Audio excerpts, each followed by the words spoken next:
God opens doors. Here in the book of Nehemiah 2:4, it says that the cupbearer was sad.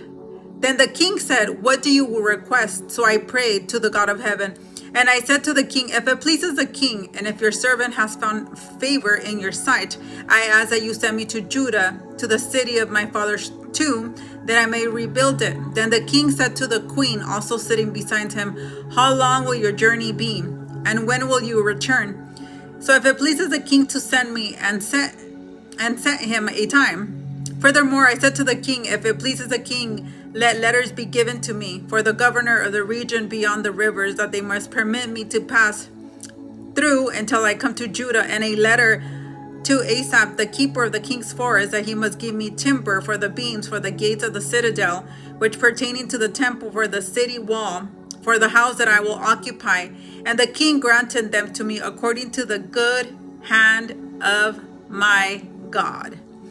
See, God is a God that opens doors. God had put this desire in his heart. And he prayed before he went to the king, because he was a cupbearer. That means that he needed to taste the food and drink the drink to make sure that there was no poison in it. See, but God allowed the king to notice that he was sad, because it says that the king said, "Why is your face sad, since you are not sick?" And then he replied, "This is nothing but sorrow of heart." And then he said, "What do you want?" See, that's God that opened the door. He says, "What do you want? What do you wish?" And he says, "If it pleases the king, and if I have found favor in your sight," he says, "send me back so I can rebuild the wall." And he says, "I need letters from you to be able to pass, and I need timber, and I need wood, and I need this, and I need this." And then after that, he's like, "And I need horses, and I need all kinds of stuff." So he was the only person that he told what God had put in his heart, because he needed those things that the king had. The king had access. See, so when we come to God, you need to make sure that, number one, that it's God assignment, not your assignment, but God assignment. And if it's God assignment, the door will be open.